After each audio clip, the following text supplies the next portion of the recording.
Hello guys, പുതിയൊരു വീഡിയോയിലേക്ക് എല്ലാവർക്കും സ്വാഗതം. കുറെ നാളുകൾക്ക് ശേഷമാണ് നമ്മളൊരു വീഡിയോ ചെയ്തത്. ഇൻഫാക്ട് 2025 ആദ്യത്തെ വീഡിയോ ആണ്. നമ്മുടെ ചാനലിൽ ഒരുപാട് പേര് ജോയിൻ ചെയ്തിട്ടുള്ളത് നമ്മുടെ ചാനലിൽ വെസീറെക്സിന്റെ റീസെന്റ് അപ്ഡേറ്റ്സ് ഷെയർ ചെയ്യുന്നത് കൊണ്ടാണ്. അപ്പം അതുകൊണ്ട് തന്നെ നമ്മുടെ ചാനലിൽ ഒരുപാട് കമന്റ്സ് കാണാൻ പറ്റിയിട്ടുണ്ട് വെസീറെക്സിന്റെ അപ്ഡേറ്റ് ചോദിച്ചിട്ട്. ഒരുപാട് വലിയ അപ്ഡേറ്റുകൾ ഇല്ല, എന്നാൽ കുറച്ച് അപ്ഡേറ്റുകൾ ഉണ്ട്. പക്ഷെ എനിക്ക് ചെയ്യാൻ പറ്റാഞ്ഞത് ഞാൻ കുറച്ച് തിരക്കായി പോയതുകൊണ്ടാണ്. കുറച്ച് പേഴ്സണൽ തിരക്കും വർക്ക് റിലേറ്റഡ് ആയിട്ടുള്ള കുറച്ച് വർക്ക് അതൊക്കെ വന്നതുകൊണ്ടാണ് ചെയ്യാൻ പറ്റാഞ്ഞത്. പിന്നെ അതിന് മാത്രം വലിയ ഇമ്പോർട്ടന്റ് അപ്ഡേറ്റ് അല്ല, നമുക്ക് എപ്പോഴും പറയുന്ന പോലെ കുറച്ച് കുറ്റങ്ങൾ തന്നെയാണ് പറയാനുള്ളത്. അപ്പം അത് നിങ്ങളിലേക്ക് ഇന്ന് എത്തിക്കുന്നുണ്ട്. ചെറിയൊരു വീഡിയോ ആണ്.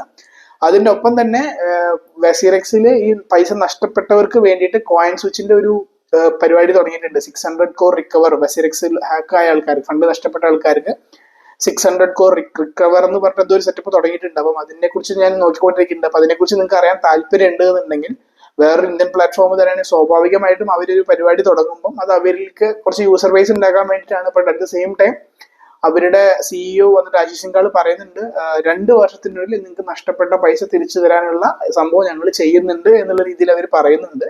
സോ അതിനെക്കുറിച്ച് അറിയാൻ താല്പര്യം ഉണ്ടെന്നുണ്ടെങ്കിൽ തീർച്ചയായിട്ടും നിങ്ങൾ താഴെ കമന്റ് ചെയ്യാൻ. ഞാൻ അതിനെക്കുറിച്ചൊരു ഡീറ്റെയിൽ ആയിട്ട് എന്തൊക്കെയാണെന്നുള്ളതിന്റെ ഒരു ചെറിയൊരു വീഡിയോ ചെയ്യാം. മേജർലി വെസീറെക്സിന്റെ അപ്ഡേറ്റ്സ് എന്തൊക്കെയാണെന്ന് ചോദിക്കുകയാണെങ്കിൽ, ഈ കഴിഞ്ഞ ജാനുവരി 9 സിംഗപ്പൂർ കോർട്ടിൽ നിശ്ചൽ ഷെട്ടി പോയിട്ട് അഫിഡവിറ്റ് സബ്മിറ്റ് ചെയ്യേണ്ടിയിരുന്നു. പക്ഷെ അൺഫോർച്ചുനേറ്റ്ലി അത് ഉണ്ടായിട്ടില്ല. ഫസ്റ്റ് ഈ ഒരു കേസ് ഫയൽ ചെയ്തപ്പം വെസീറെക്സ് 6 മാസ സമയമാണ് ചോദിച്ചത്. അപ്പം കോടതി പറഞ്ഞു 6 മാസം പറ്റില്ല, 4 മാസത്തിനുള്ളിൽ ഫണ്ട് നിങ്ങളിൽ ഉള്ളതെല്ലാം തിരിച്ചു കൊടുക്കണം എന്നുള്ള ന്യൂസ് പറഞ്ഞിരുന്നു. അത് ഒരു നല്ല കാര്യം തന്നെയാണ്. പക്ഷെ നമുക്ക് അന്നേരം 4 മാസത്തിനുള്ളിൽ ഫണ്ട് കിട്ടും എന്നുള്ള രീതിയിലായിരുന്നു. പക്ഷെ അവരുടെ കുറച്ച് ഫോംസ്, കുറച്ച് കാര്യങ്ങളും അവർ കേസ് ഡിലേ ആക്കിയത് കൊണ്ട് വെസീറെക്സിന്റെ പ്രശ്നം തന്നെയാണ്. അതുകൊണ്ട് അതിന്റെ ഡിസ്ട്രിബ്യൂഷൻ നീണ്ടു പോയി. സോ നമ്മൾ പ്രതീക്ഷിച്ചിരുന്നു ജാനുവരി ഫെബ്രുവരി ഒക്കെ ആകുമ്പോൾ കിട്ടുന്നതായിരുന്നു. പക്ഷെ അവർ അവിടെ കേസിൽ എന്തോ ഒരു സംഭവം ഫയൽ ചെയ്യണേൽ എന്തൊക്കെയാ കുറച്ച് ഡിലേ വരുത്തിയത് കൊണ്ട് അത് നീണ്ടു പോയിട്ടുണ്ടായിരുന്നു. പ്ലസ് ഇതിപ്പം സിംഗപ്പൂർ കോർട്ടിൽ 9 അഫിഡവിറ്റ് സബ്മിറ്റ് ചെയ്യണമായിരുന്നു. അത്രേ പുള്ളിക്കാരൻ അത് സബ്മിറ്റ് ചെയ്തില്ല. സോ നിശ്ചൽ ഷെട്ടി അത് പോയിട്ട് സബ്മിറ്റ് ചെയ്യാത്തത് കൊണ്ട് തന്നെ മേ ബി ഫർദർ ഡിലേ ഉണ്ടാവോ ഇല്ലയോ എന്നുള്ളത് ക്ലിയർ ആയിട്ട് പറയാൻ പറ്റില്ല. But at the moment last town ഹാളിനനുസരിച്ച് ഏപ്രിലൊക്കെ ആവുമ്പോൾ നിങ്ങൾക്ക് ഫണ്ട് തിരിച്ച് കിട്ടിയേക്കാം എന്നുള്ള രീതിയിലാണ് ന്യൂസ് പറഞ്ഞത്. തിരിച്ച് കിട്ടും എന്നുള്ള ഒരു കൺഫർമേഷൻ പറഞ്ഞിട്ടില്ല, തിരിച്ച് കിട്ടിയേക്കാം എന്നുള്ള രീതിയിലാണ്. അപ്പോഴും അതിന് പ്രോബബിലിറ്റി ഉണ്ട് നീളാനുള്ളത്. ബട്ട് ഇങ്ങനെയാണ് പറഞ്ഞത്. ഇതാണ് ഇപ്പം നമുക്ക് ഫണ്ട് തിരിച്ച് കിട്ടാനുള്ള ഒരു ടൈം ഡിലേ ഉള്ളത്. ഇനി വേറെ ഉള്ളത് എന്താന്ന് വെച്ച് കഴിഞ്ഞാൽ 2-3 ഫാക്ടർ ഉണ്ടായാലും ഒന്നാമത്തെ ഫാക്ടർ എന്ന് പറയുന്നത് ചെറിയൊരു എമൗണ്ട് ടോക്കൺ ഇവര് തിരിച്ചെടുത്തായിരുന്നു, ഫ്രീസ് ചെയ്തായിരുന്നു. അപ്പോൾ ഒരു 3 മില്യൺ ഇത്രയും വരുന്ന ഒരു ടോക്കൺ ഇവർ ഫ്രീസ് ചെയ്തെടുത്തായിരുന്നു. അപ്പോൾ മീൻസ് നഷ്ടപ്പെട്ടു പോയ ഹാക്ക് ചെയ്ത ഫണ്ടിൽ നിന്ന് അറൌണ്ട് 3 മില്യൺ എങ്ങാണ്ട് തിരിച്ചെടുത്തു എന്നുള്ളൊരു ന്യൂസ് വന്നിരുന്നു. അത്ര വലിയ ന്യൂസ് അല്ല, കാരണം ഒരുപാട് എമൗണ്ട് സ്പെൻഡ് ചെയ്തിട്ട് 3 മില്യൺ കിട്ടുക എന്നുള്ളത് വലിയ കാര്യം. അവിടെ ഒരു 300 300 ആണെങ്കിൽ പിന്നെ എന്തെങ്കിലും ഉണ്ടായിരുന്നു. 3 മില്യൺ ആണ് ഞാൻ അറിയാൻ കഴിയുന്നത്. അതിൽ എന്തെങ്കിലും എമൗണ്ടിൽ എന്തെങ്കിലും വ്യത്യാസം താഴെ ഞാൻ കമന്റ് ചെയ്യാം. ഒന്നും കൂടി എനിക്കത് ക്രോസ് ചെക്ക് ചെയ്യണം. പിന്നെ ഉള്ളതെന്ന് പറഞ്ഞാൽ നമ്മുടെ ഈ 3 മില്യൺ ഫണ്ട് അത് ഒരു പോസിറ്റീവാണ്. നെഗറ്റീവ് ആയിട്ട് പറയാന്ന് പറഞ്ഞാൽ ഓൾറെഡി ഈ കേസ് നടത്താനെന്നൊക്കെ പറഞ്ഞിട്ട് ഈ യൂസേഴ്സിന്റെ ഫണ്ട് വെസീറെക്സിന്റെ അവർ എടുത്തായിരുന്നു. അതിന് പുറമെ ഇപ്പം വേറെ ഒരു 170 കോടി 173 കോടിയുള്ള ഏകദേശം 20 മില്യൺ ഫണ്ട് വീണ്ടും യൂസേഴ്സിന്റെ എടുക്കുകയാണ്. അത് എന്തിനാണെന്ന് വെച്ച് കഴിഞ്ഞാൽ കോയിൻ സ്വിച്ച് എക്സ്ചേഞ്ച് അറിയാലോ, ആ എക്സ്ചേഞ്ചിലത്തെ കുറച്ച് ഫണ്ട്, യൂസേഴ്സിന്റെ ഫണ്ട് വെസീറെക്സിനകത്ത് സ്റ്റോർ ചെയ്തായിരുന്നു for the purpose of liquidity ആയിരിക്കാം. അതങ്ങനെ സ്റ്റോർ ചെയ്യുന്ന സമയത്ത് ഇവർ തമ്മിൽ മ്യൂച്വലി എഗ്രിമെന്റ് ഒക്കെ ചെയ്തായിരുന്നു. പക്ഷെ ഹാക്കിന്റെ ഒപ്പം ആ സംഭവം കൂടി അടിച്ചുപോയി.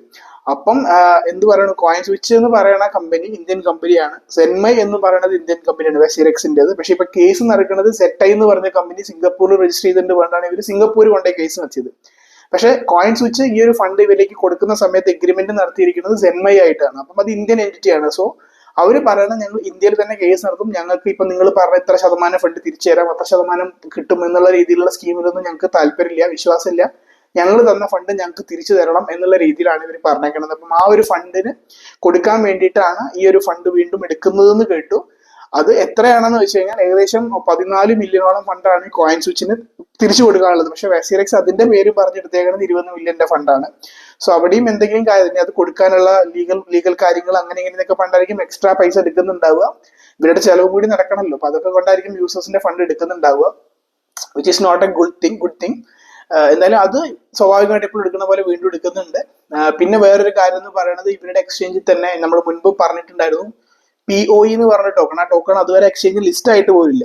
ആ ടോക്കൺ ഏകദേശം 13 മില്യൺ ആണ് കാണിക്കുന്നത്. 13 മില്യണോളം ആ ടോക്കൺ ഉണ്ട് എന്നാണ് കാണിക്കുന്നത്. അത് ഇപ്പൊ നിങ്ങൾ കൺവേർട്ട് ചെയ്യുകയാണെന്നുണ്ടെങ്കിൽ ഏകദേശം 5 മില്യൺ പോലും ഉണ്ടാവില്ല. അത്രയ്ക്കും ലിക്വിഡിറ്റി ഇല്ലാത്ത ടോക്കൺ ആണ്. അപ്പം അവരത് കൺവേർട്ട് ചെയ്യാൻ പോവുകയാണ്. അപ്പം സ്വാഭാവികമായിട്ടും നമുക്ക് ഫണ്ട് വീണ്ടും കുറയും.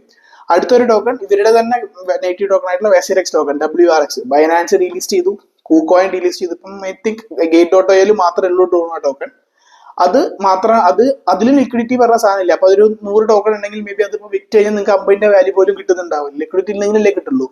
സോ ആ ഒരു ടോക്കൺ ഒക്കെ കൂടി ലിക്വിഡിറ്റി ഇല്ലാത്ത ടോക്കണിലെ ഫണ്ട് ഇവർ സെൽ ഓഫ് ചെയ്യുമ്പോൾ ആ പൈസ എന്ത് ചെയ്യും, അത് എന്ത് ചെയ്യാൻ പറ്റുമെന്ന് അറിയില്ല. ആ ഏതാ ടോക്കൺ എന്നറിയില്ല. അതാണ് ഏറ്റവും കോമഡി. POE എന്ന് പറഞ്ഞ ടോക്കൺ 13 മില്യൺ വെസിറെക്സ് അക്കൗണ്ടിൽ യൂസർ ഹോൾഡ് ചെയ്യുന്നുണ്ട്. പക്ഷെ ആ എക്സ്ചേഞ്ചിന് ആ ടോക്കൺ ലിസ്റ്റേ ചെയ്തിട്ടില്ല എന്നാണ് പറയുന്നത്. പിന്നെ എങ്ങനെയാണ് അത്രയും വലിയ എമൗണ്ട് ടോക്കൺ ഹോൾഡ് ചെയ്യുക? അവിടെയും ഉടായ്പ തന്നെയാണ്. ഇവർക്കൊരു ഉത്തരവാദിത്തം ഇല്ല സത്യം പറഞ്ഞാൽ. അതെനിക്ക് മനസ്സിലായതാണ്. കാരണം ഈ പറഞ്ഞ നിശ്ചൽ ഷെട്ടിയുടെ കേസ് 9-ാം തീയതി ഒരു സാധനം അഫിഡവിറ്റ് സബ്മിറ്റ് ചെയ്യണമെന്ന് പറഞ്ഞാൽ യൂസേഴ്സ് ഇത്രയും ബുദ്ധിമുട്ടാണെന്ന് മനസ്സിലാക്കി പുള്ളിക്കാരൻ അതിൽ ഡിലേ ആക്കാണ്ട് ചെയ്യേണ്ടത്. അത് ചെയ്യാണ്ട് പുള്ളി വേറെ എവിടെയോ പോയി നിൽക്കുകയാണെന്നുണ്ടെങ്കിൽ ന്യൂ ഇയർ ഒക്കെ അല്ലേ പഠിച്ചു വിളിക്കുകയായിരിക്കും. ഇവിടുത്തെ ഫണ്ട് കൊടുത്തിട്ടുണ്ടല്ലോ CoinSwitchന്റെ പേരിൽ. എനിവേ അതാണ്, ഇത്ര നല്ല അപ്ഡേറ്റ് ഒന്നും ഇല്ല. ഇതാണ് അപ്ഡേറ്റ്. ഇതിലൊരു ചെറിയൊരു ആശ്വാസം എന്ന് പറഞ്ഞാൽ 3 മില്യൺ ഫണ്ട് എങ്ങാണ്ട് ഫ്രീസ് ചെയ്തെടുത്തു എന്നുള്ളത് മാത്രമാണ്. ബട്ട് ബാക്കിയെല്ലാം ശോകം തന്നെയാണ്. So as per now April ആകുമ്പോഴേക്കും ഡിസ്ട്രിബ്യൂഷൻ സ്റ്റാർട്ട് ചെയ്തേക്കാം എന്നുള്ള ന്യൂസ് മാത്രമേ ഉള്ളൂ. സ്റ്റാർട്ട് ചെയ്യുമെന്ന് എനിക്ക് പറയാൻ പറ്റില്ല. അതാണ് എനിക്ക് കിട്ടിയ അപ്ഡേറ്റ്. ഇനിയിപ്പം CoinSwitchന്റെ ആ ഒരു 600 crore പ്ലാൻ എങ്ങനെയാണെന്നുള്ളത് വേണമെങ്കിൽ നിങ്ങൾക്ക് വേണമെന്നുണ്ടെങ്കിൽ മാത്രം അത് നമ്മൾ സ്വാഭാവികമായിട്ട് ചുമ്മാ ഒരു തീരല്ല. നമ്മൾ നമ്മുടേതായ ആക്ടിവിറ്റി ചെയ്യണം. മേ ബി ട്രേഡിങ് ചെയ്യണം, ഫണ്ട് ഇടണം, അങ്ങനെയൊക്കെ ചെയ്യാണ്. അത് വേണമെന്നുണ്ടെങ്കിൽ ചെറിയൊരു 5 മിനിറ്റിന്റെ വീഡിയോ ആയിട്ട് വേണമെങ്കിൽ 5 അല്ലെങ്കിൽ 2-3 മിനിറ്റിന്റെ പ്ലാൻ വേണമെങ്കിൽ ഞാൻ അടുത്തൊരു വീഡിയോയിൽ ചെയ്യാം. അതിപ്പോൾ ഞാൻ ഈ വീഡിയോയിൽ ചെയ്യാത്ത ഒരു എക്സ്ചേഞ്ചിനെ നമ്പിയിട്ട് ഒരു എക്സ്ചേഞ്ച് നമ്മളെ നമ്പല്ല വേറെ സംഭവം ചെയ്തിട്ട് വീണ്ടും ഒരു ഇന്ത്യൻ എക്സ്ചേഞ്ചിനെ കുറിച്ച് പറയുമ്പോൾ നമ്മളൊന്ന് ചിന്തിക്കണമല്ലോ. അതുകൊണ്ടാണ് നിങ്ങളുടെ അഭിപ്രായം ചോദിച്ചിട്ട് ചെയ്യാന്ന് വിചാരിച്ചത്. അപ്പം ഇതൊക്കെ തന്നെയാണ് വെസിറെക്സിന്റെ റീസെന്റ് ആയിട്ടുള്ള അപ്ഡേറ്റ്. ഇതുവരെ എനിക്ക് പറഞ്ഞു കണ്ടിന്യൂസ് ആയിട്ട് നമ്മൾ ചെയ്തിരുന്നു. ഞാൻ സത്യം പറഞ്ഞാൽ അടിപൊളിയായിട്ട് ചെയ്യണം, എല്ലാം ട്രേഡിങ്ങിനെ കുറിച്ചൊക്കെ ചെയ്യണം എന്നൊക്കെ വിചാരിച്ചിട്ട് വീണ്ടും തുടങ്ങിയതാണ്. ആ സമയത്താണ് എനിക്ക് ചെയ്യാൻ പറ്റാഞ്ഞത്. ബട്ട് തീർച്ചയായിട്ടും ഇനി വരുന്ന ദിവസങ്ങളിൽ നമ്മൾ തീർച്ചയായിട്ടും ഒട്ടും വൈകാണ്ട് തന്നെ പെട്ടെന്ന് അപ്ഡേറ്റ് ചെയ്യാൻ ശ്രമിക്കാം. മറ്റുള്ള രീതിയിലുള്ള വീഡിയോസും കൂടി നിങ്ങൾ സപ്പോർട്ട് ചെയ്യുക. വെസിറെക്സിനെ കുറിച്ച് മാത്രമല്ല മറ്റുള്ള വീഡിയോസ് കാണുകയാണെങ്കിൽ തീർച്ചയായും അതും കൂടി സപ്പോർട്ട് ചെയ്ത് നമ്മുടെ ചാനൽ ഒന്ന് ഏകദേശം ഇപ്പൊ ഡെഡായ പോലെയാണ്. സോ മേടിച്ച് ഒന്ന് നിങ്ങളൊന്ന് സഹായിക്കുക, ലൈക്ക് ചെയ്യുക, കമന്റ് ചെയ്യുക ചെയ്യുക. അപ്പം വേറെ നല്ലൊരു വീഡിയോ ആയിട്ട് കാണുന്നതായിരിക്കും. എല്ലാവർക്കും ഹാപ്പി ഇൻവെസ്റ്റിംഗ്.